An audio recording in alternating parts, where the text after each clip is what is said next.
Never allow the opinion of others to define you. Alam niyo po, as a social media, influencer. Ang dalas ko babash. Noong na-invite ako kay Bo Sanchez, ang dami kong basher. Ewan ko ba. But here's the thing, yung mga basher, opinion lang yun. Hindi ko nga binabasa yung mga basher. So, kung isa sa inyo rito nag-bash sa akin, sorry, hindi ko binasa. Kasi, anybody can just post their opinions. Right? Ang mahalaga, hindi truth. Now, kung may nagbasa yun na truth, di kung truth, di baguhin mo. Pero kung opinion lang, huwag ka mapa-apekto.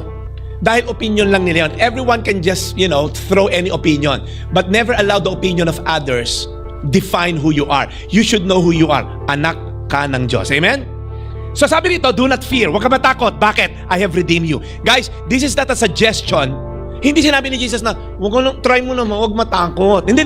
Do not fear. Sinabi rin niya dahilan, because I have redeemed you. Number 2, you are redeemed, not defined by your past. You know the word redeem, it's actually redemption. It means it's a business term. Right? May utang, hindi mo mabayaran, may nagbayad for you, and now you were redeemed. Kasi ngayon mababaw yung redeem mo. I-redeem mo sa redemption center. Parang merong GC. No. Yung redemption, it means you were bought back.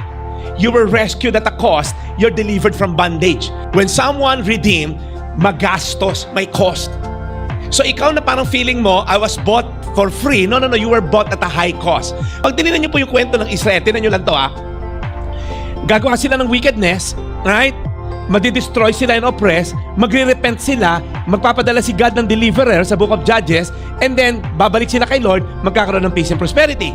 Then babalik na naman sila sa wickedness, and then paulit-ulit.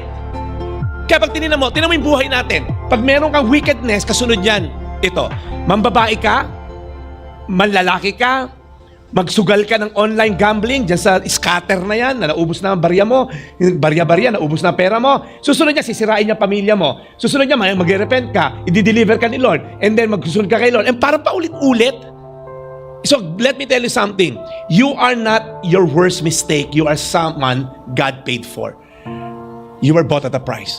So, as we enter 2026, ang prayer ko lang po sa inyo, sana alam nyo na yung kasalanan na ginawa nyo noong 2025, pinagbayaran niya ni Kristo sa krus ng Kalbaryo.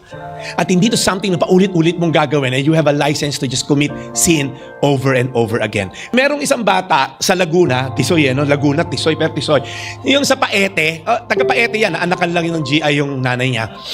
So sa Paete, Laguna, nakakita yung isang bata sa ilog ng isang puno ng kahoy na inaanod, yung driftwood. Dahil magaling silang maglilok, ang lalim, lilok. Marie, explain mo na lang yung lilok kay Alicia mamaya. Magaling silang maglilok ng mga kahoy. Nagawa niya into a beautiful wooden boat. So araw-araw niya pinaglalaroan, nilagyan pa niya ng initial niya, JC. Dari, di ba? JC pa yung pangalan ng boat niya. Araw-araw niya pinaglalaroan yung boat.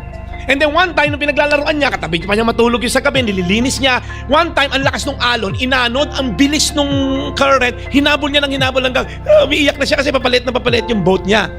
At inanod na, hindi na niya nakita. For many years niya pinaglalaroan yung boat.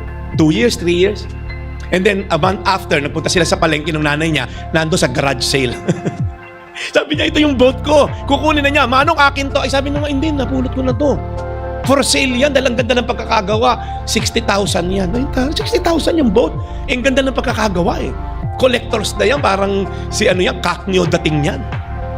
Sabi nung nanay, wala tayong pambili dyan anak. Yung bata umuwi, binenta yung kidney ng lolo, nagbinasag yung alkansya, dala-dala na niya yung 60,000, and then binalik na niya rin sa babae, sa nagtitinda. Manang, bibiling ko na yung boat ko, akin yan Okay yan, binili mo na, di kunin mo na. Nung hawak-hawak na niya, ngingiti-ngiti siya, sabi niya, first I made you, now I bought you. You're twice mine. Una, ginawa kita, ngayon binili na kita, 2 beses ka nang sa akin. Ganon tayo kay Kristo. Ginawa niya tayo. We were made in His image and likeness. But because of sin, okay, napunta tayo kay Satanas. Dino yung katabi mo, kay Satanas dati yan. Pero alam nyo, para mapagbayaran ng kasalanan natin, may utang tayo sa Ama sa Langit. Hindi kay Satanas. Si Satanas papunta ng impyerno yan. We are indebted kay God because God demanded payment for the sins we've committed. His one and only Son paid for our sin. So we were bought at a price. Kaya wag mong sayangin yung buhay mo. Huwag kang paulit-ulit magkasala kasi ang mahal ng pagkakatubo sa'yo. Fear often comes from this question, what if my past catches up with me? But God says, I already dealt with your past.